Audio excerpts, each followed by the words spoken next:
os irmãos abrirem suas Bíblias no texto de João, Evangelho de João, no capítulo 2. Nós vamos ler o verso 13 até o versículo 21. Meus irmãos, na verdade é trabalhando, e aí à noite estaremos juntos aqui para a glória de Deus. Eu quero convidar você a ler o texto que diz assim: estando próximo à Páscoa dos judeus, Jesus subiu para Jerusalém. Achou no templo os que vendiam bois, ovelhas e pombas, os cambistas assentados. Tendo feito um chicote de cordas, lançou todos para fora do templo, bem como bois, as ovelhas, espalhou o dinheiro dos cambistas, derrubou as mesas. E disse aos que vendiam pombas: tirai daqui estas coisas. Como ousais transformar a casa de meu pai em mercado? Seus discípulos lembraram-se de que está escrito: o zelo da tua casa me consumirá. Versículo 18, vamos ler. Então os judeus perguntaram: que sinal miraculoso nos mostra para provar que tens autoridade para fazer isto? Respondeu-lhe Jesus: destruirei este templo e em 3 dias o levantarei de novo. Disseram os judeus: em 46 anos foi edificado este templo, e tu o levantarás em 3 dias? Ele, porém, falava do templo do seu corpo. Vamos orar. Meu Pai, nos abençoe com entendimento, com anseio por Ti, que o coração de cada um de nós seja atraído pela Tua palavra e o nosso entendimento seja cativo ao entendimento da palavra do Senhor. Oramos assim, Pai, no nome de Jesus. Amém e amém. Muito bem, e vimos a sua glória, a glória como do unigênito do Pai. O que um Filho único de Deus, nesse momento ainda Filho único, todos nós sabemos que na crucificação, na sua morte e ressurreição, ele se tornou primogênito dentre muitos irmãos. Os irmãos devem lembrar do texto de Romanos, capítulo 8, versículo 29, basicamente, que vai falar sobre isso. Mas o que o unigênito do Pai faria no templo? Ele faria o quê? Exatamente o que ele fez. Ele pôs ordem no que estava acontecendo. O que ele fez foi previsto, foi profetizado antes de acontecer. Eu quero aqui fazer lembrança dos irmãos, do que aconteceu no texto de Zacarias, capítulo 14. Abra aí a sua Bíblia em Zacarias 14. Hoje nós vamos buscar entender sobre o zelo da tua casa me consome e entender a aplicação desse zelo na perspectiva do levantamento do novo templo, aliás, do novo templo que é o seu corpo, que na semelhança do que aconteceu com Jesus, também acontece conosco. Jesus ressuscitou e todo aquele que o segue, que crê nele, que é seu discípulo, também ressurgirá naquele dia e então tem a sua natureza transformada, se torna uma nova pessoa, e assim nós vamos percorrer esse caminho aí. O texto de Zacarias, deixa eu pegar aqui o texto. Zacarias,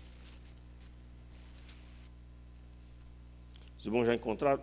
Pode ser projetado, Zacarias capítulo 14, versículo 21. Vamos ler ali juntos. E todas as panelas em Jerusalém e Judá serão consagradas ao Senhor dos exércitos, e todos os que sacrificarem virão e delas tomarão, e nelas cozerão, e não haverá mais cananeu na casa do Senhor dos exércitos naquele dia. Essa tradução, ela não pode, coloca outra tradução aí para nós, outra tradução, se for possível. Versículo 20, é outra tradução? Muito bem. E não, só o finalzinho ali, ó. E naquele dia não haverá nenhum vendedor no templo do Senhor Todo-Poderoso. Veja bem, o texto de Zacarias, todos nós sabemos, é um texto, é o livro de Apocalipse do Antigo Testamento, né? Zacarias, não só Zacarias, mas o texto de Daniel também, nós podemos considerar que é uma linguagem semelhante do texto de Apocalipse. Mas, nesse trecho especificamente, está falando de como estaria o templo no período de Jesus, que o Messias aparecesse. Certamente, nós podemos compreender aí que, quando nós lemos Lucas capítulo 2, eu sei que você já conhece o texto, mas eu gostaria que você observasse. Lucas capítulo 2, versículo 49. Observe aí as palavras de Jesus. Como que Jesus se porta? Lucas 2, verso 49. Ele respondendo a sua mãe e a José. Respondeu-lhes ele, é Jesus falando: por que é que me procuráveis? Não sabeis que eu devia estar na casa de meu pai? Olha só, Jesus aqui assume que ele é o Filho de Deus, ele não profere aqui que ele é unigênito, ele não fala assim, mas ele declara que não haveria outro lugar para ele estar. José e Maria tinham procurado Jesus por espaço de 2 dias. E eles não foram no templo, até que então encontraram ele no templo. Ele estava lá esse período todo. Eu quero aqui fazer uma lembrança a você do princípio do templo. Vamos retomar aqui o princípio do templo. O templo, ele foi levantado com o objetivo de ser a casa de Deus no meio do povo.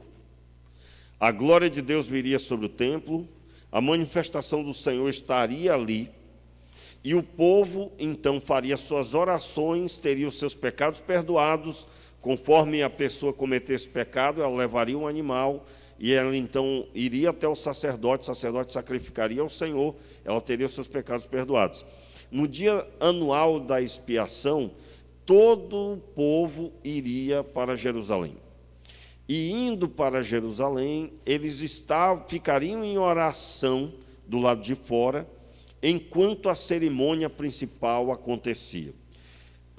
Essa cerimônia acontecia no período da tarde, basicamente às 3 horas. Aí você entende por que Jesus, tudo aconteceu também no horário das 3 horas, porque ele era esse sacrifício que estava acontecendo, na semelhança da Páscoa, que toda vez acontecia. Pastor, tinha outro horário de sacrifício? Sim, às 9 da manhã tinha outro sacrifício, mas o sacrifício principal, na verdade são 3 horários, basicamente, né? 9 horas, meio-dia e 3 horas da tarde. Mas o sacrifício principal da grande cerimônia era às 3 horas da tarde, no dia anual da expiação. O que era o dia anual da expiação? Era o único dia que o sumo sacerdote entrava no Santo dos Santos. O único dia. Veja bem, era o único dia do ano que o sumo sacerdote, o sacerdote principal, entrava no Santo dos Santos. Vamos relembrar aí os 3 espaços do templo: o átrio, o santo lugar, literalmente havia uma passagem, a entrada para o átrio, do átrio entrava-se para o santo lugar, e do santo lugar para o santíssimo lugar entrava-se por uma abertura que era separada somente pelo véu. Quando nós falamos véu, logo todo mundo entende um pano fino, né? Todo mundo entende um pano fininho, véu, né? O véu da noiva, por exemplo, é um pano fino, dá para ver o rosto dela. Esqueça isso, tem nada a ver. O véu do templo, ele tinha uma certa grossura, como que feito de couro, de um tecido grosso. Tanto é que, quando ele se rasgou, não dava nem para dizer assim, alguém foi lá e rasgou, meu amigo. Alguém foi lá e rasgou. Não. E ele se rasgou de alto a baixo. Né? Você vai ver qual a estrutura do véu. Só basta ler a lei, tem lá a orientação direitinho. Não é o nosso assunto, não estamos estudando sobre isso. Eu quero só recordar isso para entender o seguinte.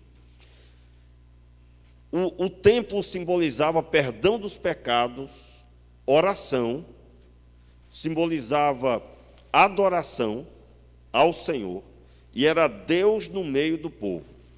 O povo ia até Deus, mas Deus estava morando no meio do povo, no templo. Tanto é que o Senhor diz assim: farei uma casa para mim, uma casa edificada pelos homens, mas sob a ótica de Deus. Os irmãos forem ler lá o tabernáculo, sobre o tabernáculo, que é o templo móvel, né, no Antigo Testamento, os irmãos vão ver que as orientações, Deus deu espírito de sabedoria, o Espírito do Senhor trouxe sabedoria sobre os artesãos para eles conseguirem fazer aquilo que Deus deu a visão, a direção de como deveria ser. No Novo Testamento, mais tarde, com Salomão, do mesmo jeito, Deus deu do Espírito dele para que houvesse, então, capacidade para ser feito. Eu quero, com isso, deixar claro o seguinte, é nesse ambiente que Jesus está entrando, nesse ambiente, nesse simbolismo aí, tá? Pastor, mas o templo já não era mais, pastor, Jesus estava ali, já não havia se cumprido ainda o estar consumado, Jesus não havia morrido ainda. E tudo que Deus ministrou no Antigo Testamento, o seu simbolismo, ele voga até hoje. O simbolismo, o princípio, o ensino, ele funciona até hoje. Quer ver? Olha só. Qual é a grande mensagem de todo tudo isso que eu falei aqui sobre o templo? Olha só. Vamos lá relembrar aqui uma coisa bem interessante. Sacrifício anual. 2 animais, eram 2 cordeiros, ou 2 bodes, ou 2 bezerros. No caso do cordeiro, um deles seria partido em 2 bandas, sem quebrar nenhum osso. Ele seria partido em 2 bandas, seu sangue seria primeiro aspergido numa bacia, partido em 2 bandas, ele seria organizado sobre a madeira, então seria totalmente queimado ao Senhor, seria posto fogo ali. Só aí você já tem uma ideia da preparação do trabalho que dá isso. Depois disso, um outro seria levado para o deserto para morrer de sede e fome. Havia até um emissário, uma pessoa que o vigiaria. Tem até um simbolismo de trevas mesmo, esse emissário. Não é o nosso assunto, eu estou citando muito rápido. Esse emissário iria junto com esse cordeiro e ele cuidaria que esse animal morresse de fome e sede. Como assim? Está lá o animal no meio do deserto, alguém chegou, viu o animal, deu de comer e deu de beber. Observe aí. Quando esse animal, que eram 2, eram mortos, um demoraria a morrer, o outro era morto ali mesmo. Só depois disso, que isso fosse executado, um saía para o deserto, o outro era morto ali. É que o sacerdote, depois de ter feito todo o ritual das orações em meio àquele sacrifício, eu estou falando sobre a expiação anual, ele lavaria as mãos e os pés numa pia, esqueça a pia que nós usamos, não tem nada a ver, era um grande vaso com 2 torneiras, um vaso alto com 2 torneiras, uma na altura das mãos, outra na altura dos pés. Então ele lavaria os pés, lavaria as mãos, simbolizando o quê? Ele estava representando o povo de Israel todinho. Lavava as mãos depois do sacrifício, simbolizando o perdão das obras, a limpeza das obras, e os pés de onde o povo caminhou e não agradou a Deus. O ir e vir em santidade. Então lavava as mãos e os pés. Só depois disso, ele poderia subir a escadaria do templo, entrar pelo átrio, passar pelo santo lugar, fazer o ritual da oração, a oração no incensário, o momento dedicado para os pães. Havia 10 mesas ali, 5 de cada lado. e em cima delas havia os pães da preposição, que tinham um simbolismo, havia os candelabros que deveriam estar sempre acesos. Só aí você já viu o andamento do negócio. Depois disso, de cumprir todo um ritual nesse caminho, ele entraria no Santo dos Santos. Qual é a grande mensagem de Deus para nós até hoje? Qual é a grande mensagem, meu irmão? A presença de Deus é coisa séria. Séria. Quando Deus falava com Moisés, Deus falava com o povo diretamente, o povo ficou com medo e pediu para Moisés, para Deus falar com Moisés e Moisés falar com o povo. Lembra desse episódio? E o povo disse, se Deus falar conosco, nós vamos morrer. Porque, em outras palavras, nós somos uns vacilões, o povo estava dizendo. Nós estamos vacilando de vez em quando, de quando em vez. E Deus vindo falar com a gente, nós vamos morrer. Ele vai nos matar. E aí, quando você vai ouvir o que Moisés fala para Deus a respeito disso, Deus confirma, realmente, se eu for falar com eles, eu vou acabar matando eles. Por quê? Porque eles realmente eram um povo de dura serviço. Quero deixar claro, irmãos, você vai encontrar no texto de Deuteronômio, se eu não me engano, capítulo 8 ou é o 9, que Deus falando com o povo assim, eu vou dar a terra de Canaã, porque eu prometi a Abraão. E não é porque vocês são gente boa, porque vocês são pessoas de dura serviço, vocês são teimosos, em outras palavras. E teimoso para desobedecer, tá? Teimoso para fazer a própria vontade. E aí, o Senhor deixa claro, eu trarei, em outras palavras, justiça sobre a terra de Canaã, porque o pecado daquele povo já tinha chegado até a presença de Deus, e Deus iria trazer juízo sobre eles. E a espada de juízo de Deus foi o povo de Israel. Por que eu estou citando isso? Esse povo de duro coração precisava entender que a presença de Deus é coisa séria. E o templo fala sobre isso.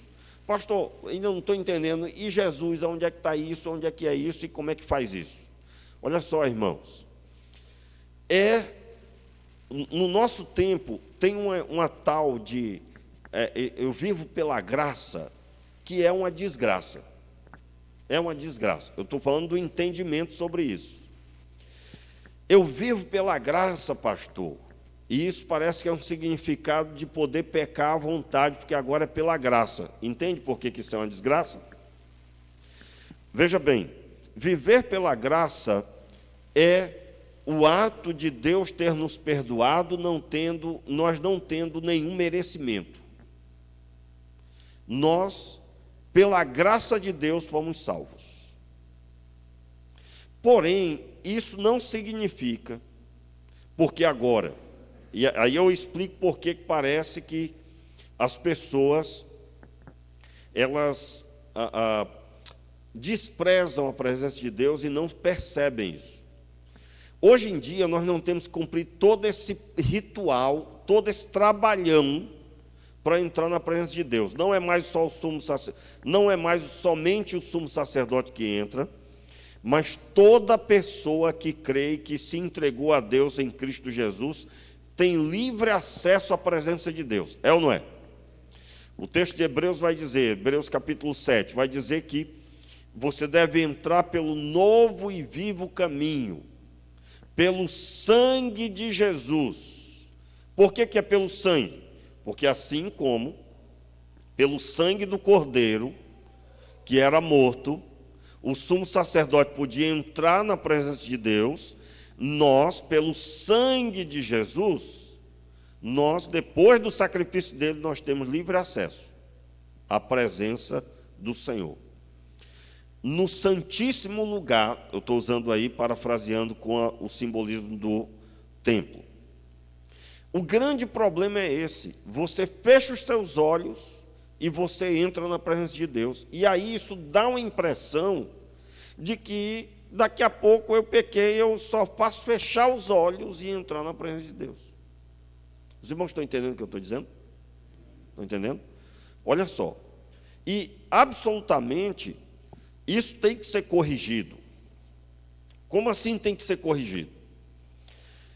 Para você ter esse livre acesso, foi preciso preço de sangue. Preço de sangue. E para você ter esse livre acesso, você conquistou isso porque Cristo conquistou e pela graça Ele concedeu a você. E você precisa, assim como antes tudo era destruído por uma vida de pecado, agora Deus quer reconstruir tudo por uma vida de santidade, que vai levar tempo. Olha só, irmãos, você começa hoje a orar, no caso aqui, por exemplo, vamos supor, a senhora convertida, nova na fé, vai orar pelo marido. Isso vai levar tempo, e vice-versa. Vai levar tempo até você entender o que é oração, entender como orar, entender o que a Bíblia promete genuinamente. Isso leva tempo. E pelo fato de muitos poderem simplesmente, eu estou falando no bom sentido mesmo, simplesmente fechar os olhos e receber o perdão dos pecados. Entenda, perdão dos pecados do Antigo Testamento dava um trabalhão. Trabalhão, meu amigo.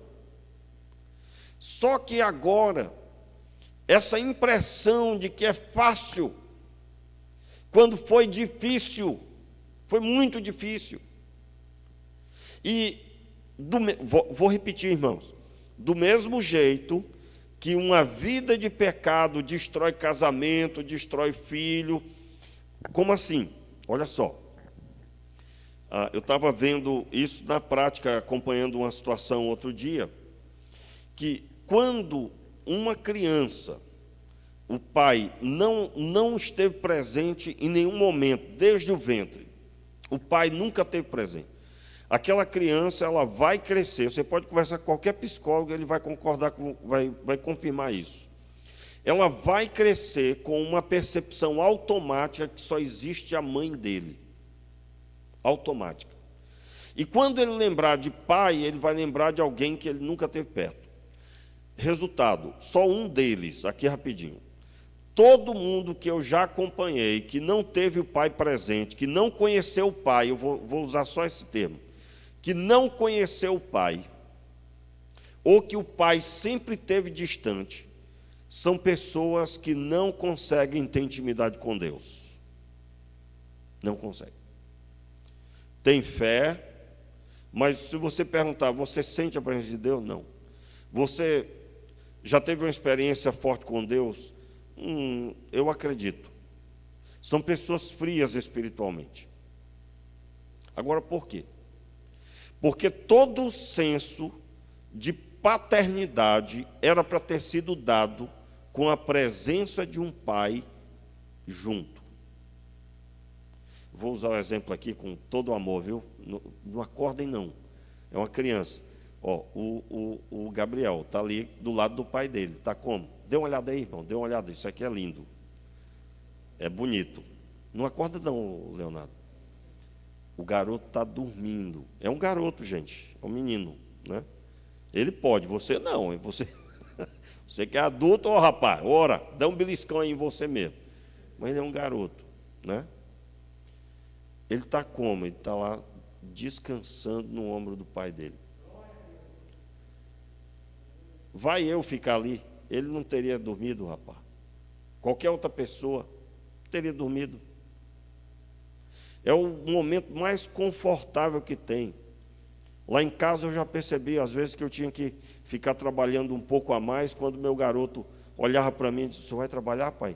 Aí ele me abraçava, como parece que a gente está se despedindo. Eu digo, meu filho, eu não vou viajar, não. Eu só vou ficar ausente mais umas 2 horinhas. Um exemplo.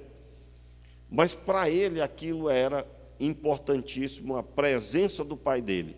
Aí você falar de presença de Deus para um garoto que teve o pai perto, junto, sempre. Meu irmão, isso aí já é meio caminho andado. Meu pai, ele já tem um automático do pai dele. Pastor, o senhor agora me fez chorar aqui, porque essa é a minha situação. Meu amigo, eu não poderia falar isso sem falar de uma solução.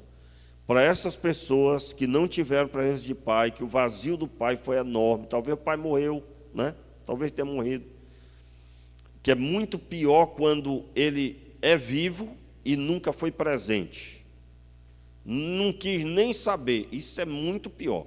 Mas vamos supor que o pai morreu, né? Pode acontecer. Meu conselho é você buscar a Deus no jejum e na oração, e você estudar sobre a paternidade de Deus, ver com seus olhos e pedir a Deus que aquilo desça para o coração. E a experiência com Deus, de intimidade, deve ser uma busca constante. Porque todas as pessoas que eu vi, irmãos, e graças a Deus eu já vi algumas serem abençoadas, todas elas têm uma mesma experiência. Elas sentiram um abraço de Deus, elas tiveram um momento especial que ali sarou o coração, e aquele vazio de pai passou porque Deus preencheu. Mas se você não tem uma busca constante, isso não será resolvido. Os irmãos estão ouvindo, irmãos? Não será resolvido. Eu sou muito claro com o que eu estou ensinando, porque eu tenho dificuldade, irmãos, com as mentiras que hoje em dia podem ser proferidas, que têm sido no decorrer do tempo. Como assim?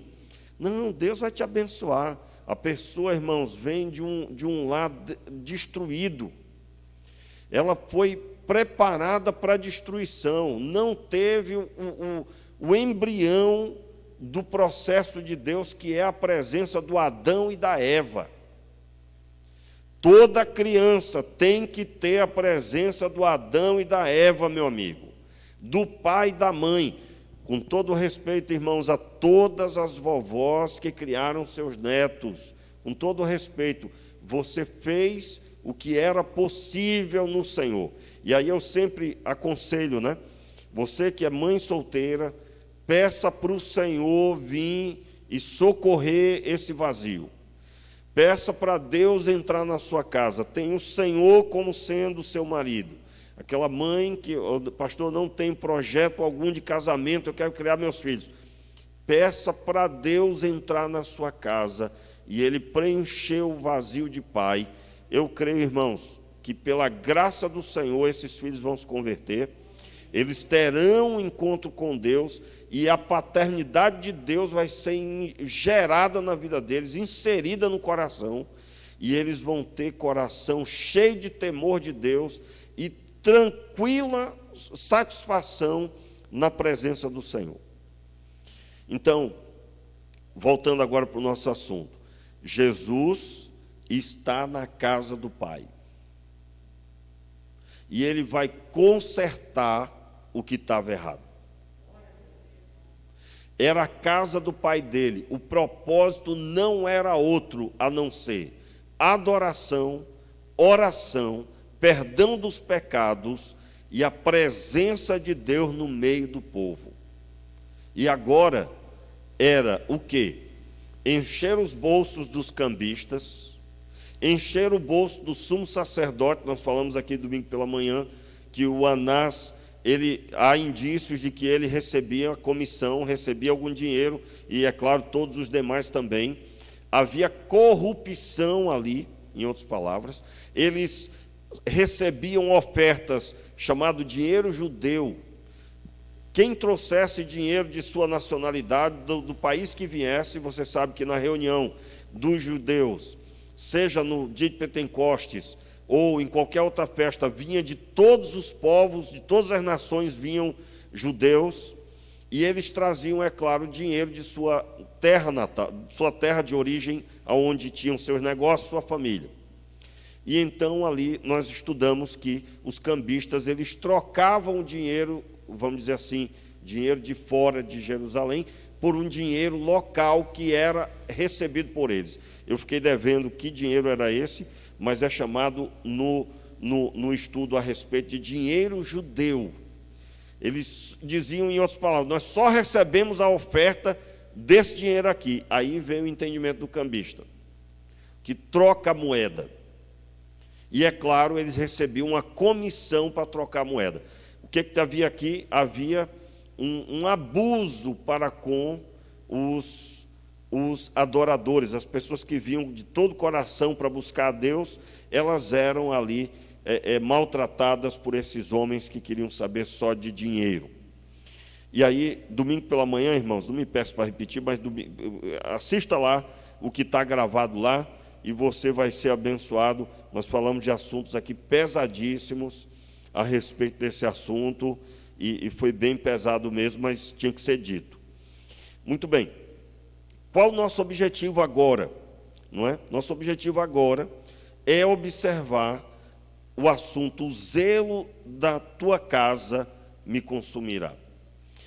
Eu gostaria de observar aí com você, eu não vou pedir para você abrir, eu vou só citar, tá? O texto de Mateus, capítulo 21, versículo 12 e 13, diz assim: Jesus entrou no templo e expulsou todos os que ali vendiam e compravam.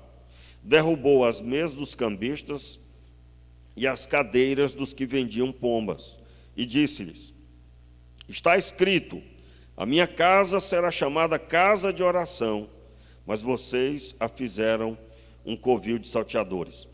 Eu já citei isso na última pregação, mas eu quero citar de novo, dando ênfase de que casa de oração.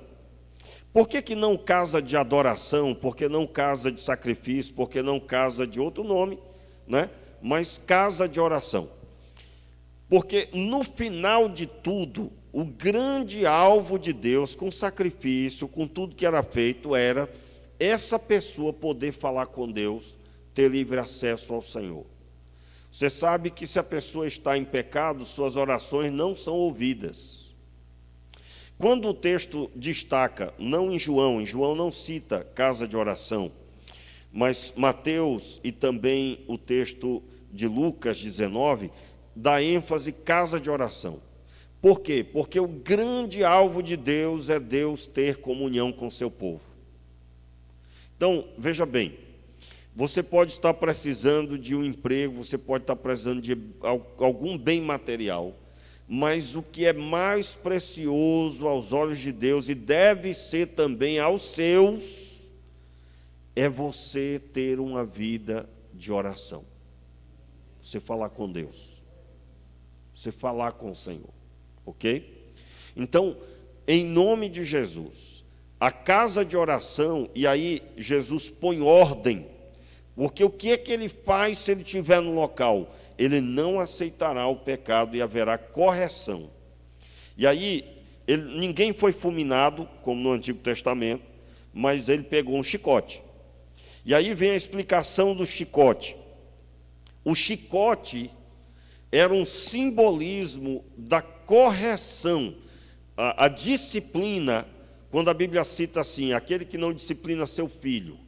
Aí você vai ler na linguagem de hoje, você vai ver aquele que não dá um corretivo. Você vai encontrar passagem que é a vara da sabedoria. Vara da sabedoria porque fazia alusão a dar uns tapas mesmo.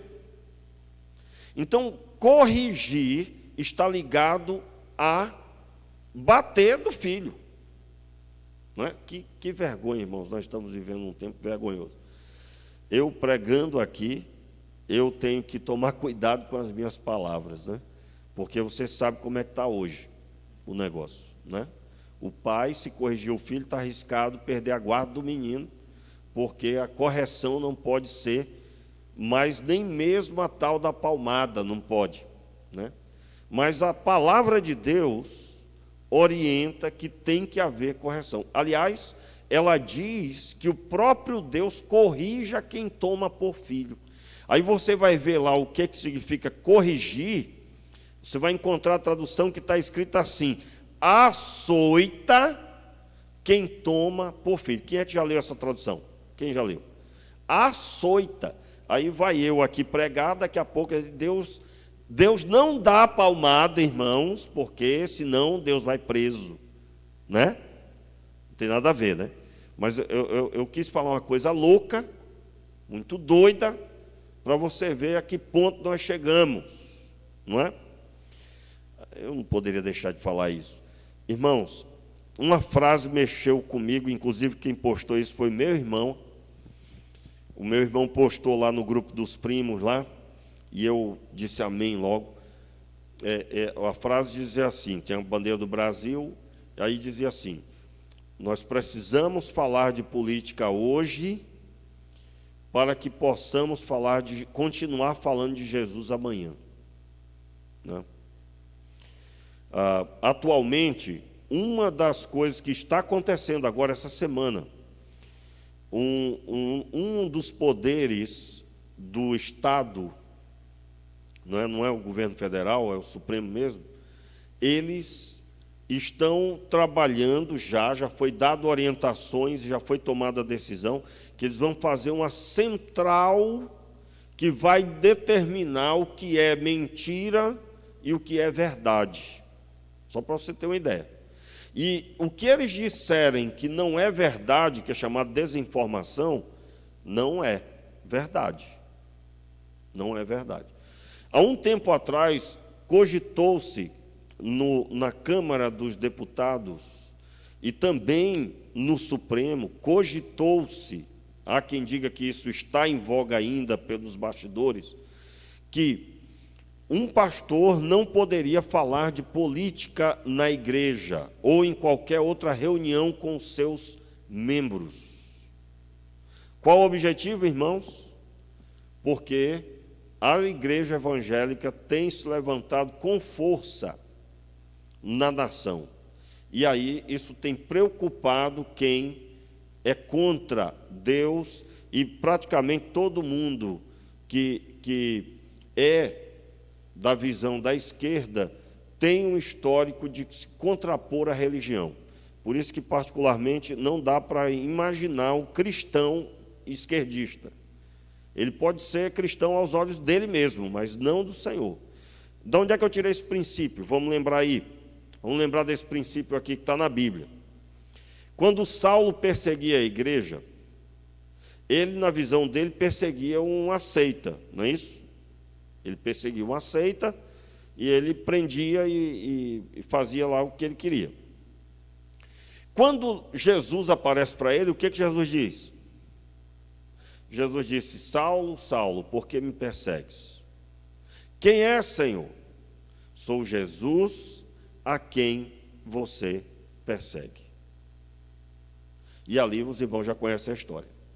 Então, toda pessoa ou sistema que se levanta contra a igreja do Senhor, pode ser a igreja A, B ou C, nós estamos falando da igreja do Senhor, que são as pessoas, está se levantando contra o próprio Deus, está perseguindo a Deus, é nesse sentido que eu estou falando. Então, você imagina, naquele tempo que havia um projeto para que se aquele projeto fosse adiante, iria constranger pastores a terem que fazer casamento homoafetivo, né, como é chamado hoje. Se uma pessoa se posicionasse dizendo: não, eu quero que aquele pastor faça o meu casamento, se aquele projeto daquele tempo fosse adiante, os pastores teriam que fazer, senão seria constatada uma discriminação se aquilo tivesse ido adiante. Então vamos imaginar que nós não vamos tratar desse assunto, não vamos falar sobre nada disso mais, e isso vai continuando, daqui a pouco vai ficar que nem lá em Cuba. Tem as igrejas autorizadas, mas tem lá um representante do governo. Você sabia disso, meus irmãos? Tanto na China, existem as igrejas autorizadas, mas existe um representante. E na China e em Cuba, existe um representante na diretoria. As reuniões, as decisões, tem um representante do governo. Os irmãos estão ouvindo o que eu estou dizendo? E aqui no Brasil, as pessoas não se envolvem, não querem saber, e talvez, meus irmãos, provavelmente, nós vamos ter algumas surpresas no decorrer do tempo, porque a quantidade de pessoas buscando ir contra Deus e tudo que diz respeito ao Evangelho é grande no meio da política e também agora do Poder Judiciário. Então, eu comecei essa fala falando que Jesus estava no templo e estava pondo ordem. Aí eu abordei o assunto da correção, né? Que Deus estava aqui corrigindo, Jesus estava açoitando, ele estava com um chicote, e isso era simbolicamente segundo o que o próprio Deus já orienta na sua palavra. Ninguém foi morto, Jesus estava ali pregando para a salvação, ele não veio destruir, ele veio salvar. Mas aqui nesse momento é que é dito, né? Agora voltando aí para João 2, né? João, o versículo 17. Os seus discípulos lembraram-se de que está escrito: o zelo da tua casa me consumirá. Eu quero aqui, irmãos, fazer menção que esse texto, nesse momento aqui, os discípulos, quando diz assim, os discípulos lembraram, dá-se a entender que os discípulos lembraram não era naquele momento que Jesus estava dizendo isso. Mas quando esse texto foi escrito, ele foi escrito depois da morte e ressurreição de Jesus. Tudo já estava em pleno andamento, Atos dos Apóstolos já tinha todo o andamento ali de Atos dos Apóstolos até o final, já tinha se encerrado, tudo aquilo já tinha acontecido. Aqui é uma narrativa como que dizendo, nós lembramos disso depois que tudo aconteceu. Nós lembramos, o zelo da tua casa me consumirá. E de onde surgiu isso? Nós começamos o culto lendo o Salmo 69. Salmo 69, versículo de 1 a 4, né? E o verso 9, especificamente, se puder colocar aí na tela, projetar, Salmo 69, versículo 9. Vamos ler juntos? Salmo 69, versículo 9. Pois o zelo da tua casa me devorou, e as afrontas dos que te afrontam caíram sobre mim. Esse texto foi Davi que escreveu esse salmo. Davi, ao que dá a entender, é um texto onde ele estava sofrendo pela casa do Senhor. Vocês sabem que Davi tinha uma sensibilidade para com as coisas de Deus que pouca gente tinha. Quando ele entra em Jerusalém com a arca, os irmãos lembram como é que foi? Ele dançou com toda a força dele. Ele dançou na presença de Deus. Inclusive, houve uma reprovação de sua esposa. Ela diz assim, você dançava como um doido. E por causa disso, ela teve lá uma consequência, inclusive, que Deus trouxe sobre ela, o que dá a entender o texto, dado a sua frieza. Ele estava adorando a Deus. E na visão dela, ele estava fazendo, vamos dizer assim, numa linguagem aí mais atual, uma marmota, né? É uma coisa horrível. Em outras palavras, você vai estudar o texto, você vai dizer assim, você vai entender o seguinte: um rei não deve ficar desse jeito. Não deve. Tem que manter a postura. Só que Davi estava feliz porque a arca de Deus estava voltando para Jerusalém. E ela não entendia isso. Não entendia. Então, o zelo que Davi tinha pelas coisas do Senhor era tremendo, irmãos. Tremendo. Quando Davi foge de Saul, ele leva uma estola sacerdotal com ele. Isso significava o quê? Quando vem um filho do sacerdote e vem ficar com ele, esse poderia tocar a vestimenta e usar, né? Aliás, era o único que estava vivo, todos os demais foram mortos por Saul. Davi levou por quê? Porque ele entendia que um sacerdote era uma coisa especial e a vestimenta correta na presença de Deus era algo especial. Tudo isso mostra o zelo de Davi pelas coisas do Senhor. Tudo isso aponta também para nós, mas especificamente aqui faz referência a Jesus. No mesmo capítulo do Salmo, aliás, no mesmo Salmo, versículo 21, está o texto que nos lembra o momento da crucificação.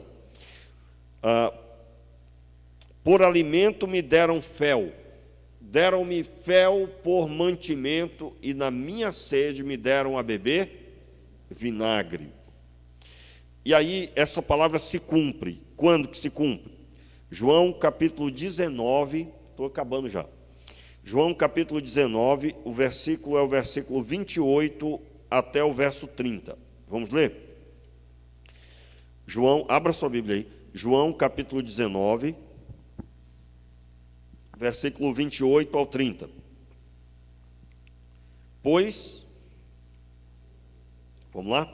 Verso 28. Depois, vendo Jesus que tudo já estava consumado, para que se cumprisse a Escritura, disse: tenho sede. Estava ali um vaso cheio de vinagre. Embeberam de vinagre uma esponja e, fixando-a num caniço de sopo, aproximaram a esponja da boca de Jesus. Quando Jesus tomou o vinagre, disse: está consumado. E, inclinando a cabeça, entregou o Espírito. Os irmãos entenderam esse texto aí agora? Deu para entender melhor, né? Quando Jesus disse assim, o verso 28, depois, vendo Jesus que tudo já estava consumado, havia uma listagem de profecias para se cumprir. E aqui, a última, qual era? Tenho sede. E se cumpre agora mais uma vez. Dão a ele vinagre. Na verdade, você vai encontrar nos outros evangelhos, se eu não me engano, o texto de Lucas, se eu não me engano, o texto de Lucas vai citar que era fel e vinagre.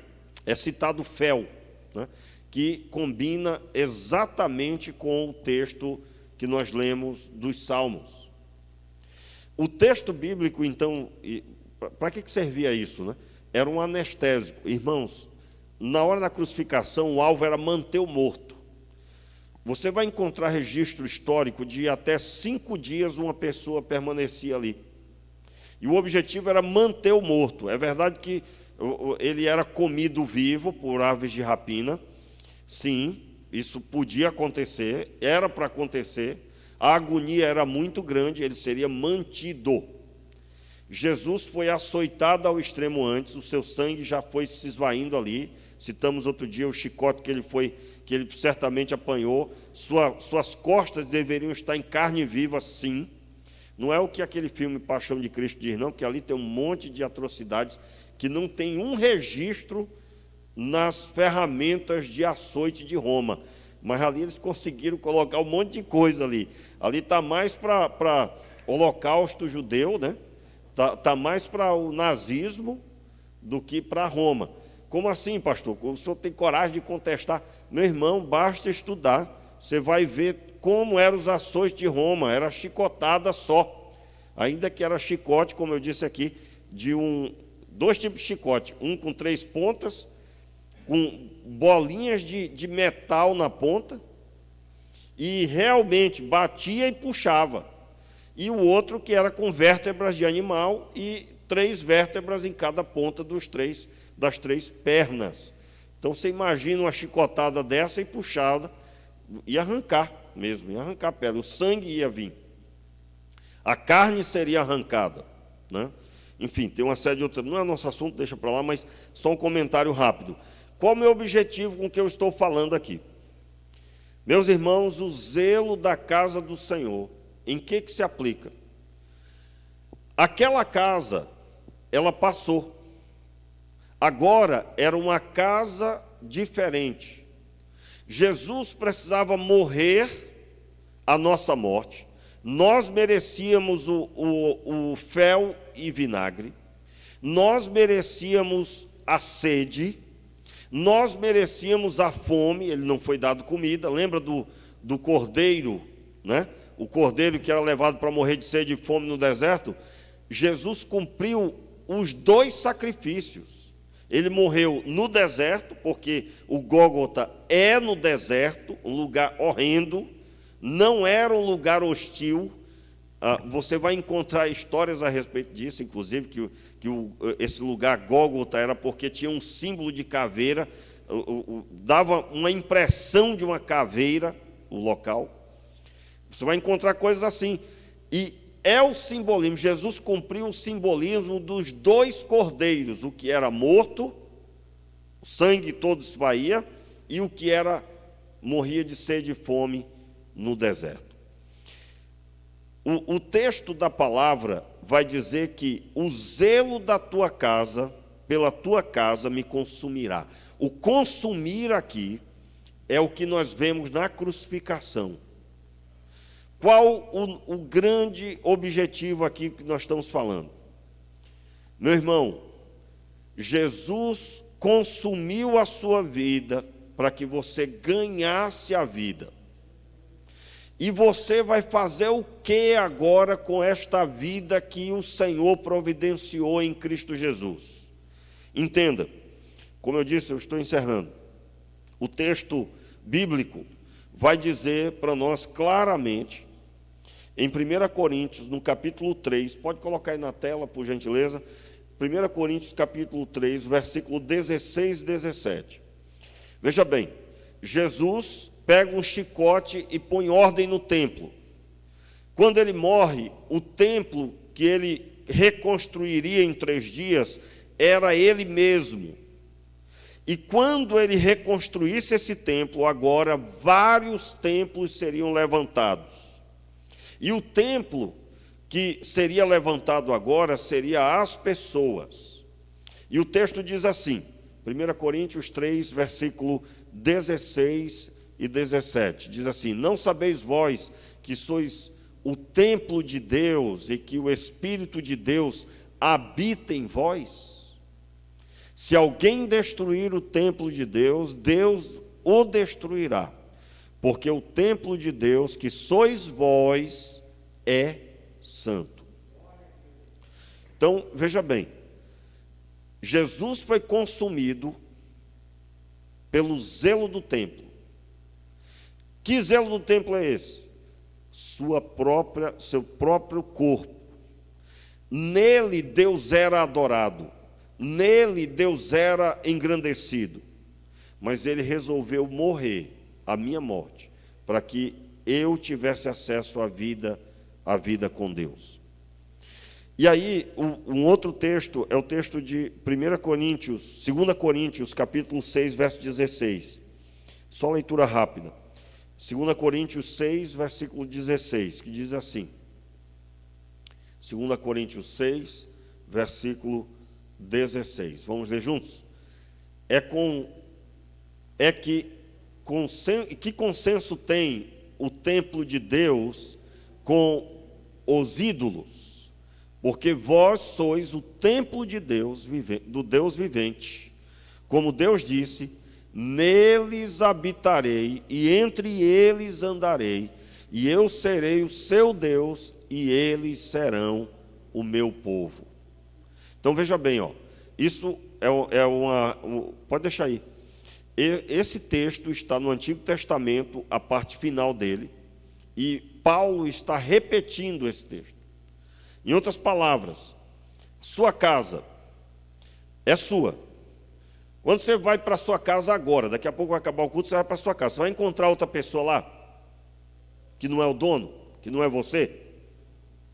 Só vai encontrar quem é dono, não é isso? Que é você e os seus familiares. Vamos imaginar que você chega agora na sua casa e tem outra pessoa, e ela diz assim: não, agora aqui é meu. Meu irmão, isso parece ser um exemplo louco, mas é isso que acontece toda vez que você peca. Você está dizendo que esse templo não é de Deus e que é seu, E você faz com ele o que você quiser. O grande projeto de Deus era fazer com que você fosse o templo. Por isso, todo o Antigo Testamento aprendendo a respeito disso, para que quando Jesus... Um dia me perguntaram, pastor, por que Jesus não desceu logo ali para Adão e Eva e fez tudo que tinha que fazer, já salvando Adão e Eva? Meu amigo, Deus, no tempo, desenvolveu o seu projeto e ele sentou com as pessoas para explicar a elas, por meio dos profetas, por meio dos discípulos e hoje, por meio da sua palavra na sua mão, para que você entendesse que casa só deve ter um proprietário e esse proprietário tem que ficar lá e fazer morada. Isso significa que você não vai viver uma graça chamada graça barata, que é quando você peca e não tem preocupação com isso. Ou seja, você estará sempre entregando o que vive pecando, né? A pessoa que peca de manhã não se preocupa, peca de tarde não se preocupa. Ela, quando vai dormir, então, ela diz, Senhor, me perdoe por aquilo que eu fiz hoje.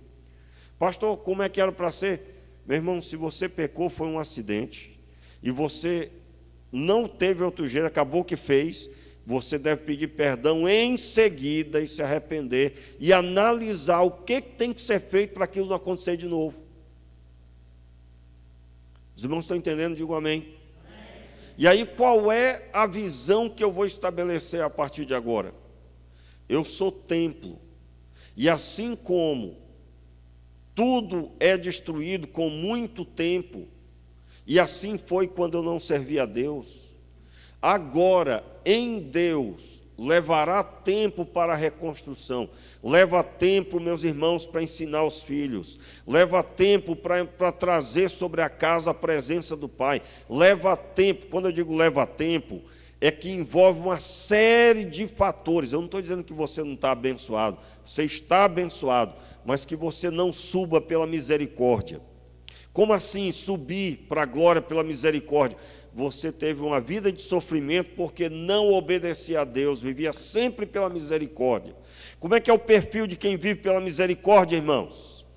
É a pessoa que não se preocupa, porque não leu a Bíblia, ela não se preocupa. E ela vai fazendo besteira, ela vai fazendo coisa errada. E as coisas erradas vão acontecendo e ela não toma postura, ela não toma decisão. E vai acontecendo, e Senhor, tem misericórdia, Senhor. É como se Deus fosse descer e fazer por ela. Não vai, irmãos. Deus não vai descer e vai fazer por você. É você que tem que fazer. É você que tem que dizer não. Aí ele entra em ação quando você disser não. É você que tem que compreender que um templo é uma morada definitiva de uma única pessoa. E essa pessoa se chama o Senhor. Então, eu quero convidar você à oração nessa hora. Feche os seus olhos, vamos orar. E eu creio que você precisa de arrependimento, eu preciso de arrependimento, nós precisamos de arrependimento. Vamos nos arrepender de todas as vezes e todas as situações que nós poderíamos ter resolvido e nós não fizemos. Senhor, nós te pedimos misericórdia. Misericórdia, Senhor. Nós queremos nos arrepender, Senhor, do desprezo para com o valor da Tua presença. Nos arrependemos, Senhor, de todas as vezes que tratamos como se não tivesse valor o perdão de Deus. Nos arrependemos, Senhor, de toda a frieza, toda atitude inadequada, toda a situação que nós geramos com uma vida distante de Ti. Pai, nós te pedimos, dai-nos a sensibilidade do que é o templo. Nós somos o templo do Senhor. E esse templo, Senhor, precisa ser zelado, precisa ser cuidado, precisa ser valorizado como templo de Deus. Nos abençoe, Senhor. Tem misericórdia de nós, Senhor. E a partir de hoje, Senhor, nós queremos tomar as decisões corretas. Queremos, Pai, andar em santidade. Nos arrependemos de todo pecado. Nos arrependemos, Senhor, de toda atitude pecaminosa. E te pedimos, Pai, ajuda-nos. Ajuda-nos, Senhor, a contemplar o que João contemplou quando andou com o teu Filho, Jesus Cristo. Pai, que todos nós possamos dizer: e vimos a sua glória, como a glória do unigênito do Pai.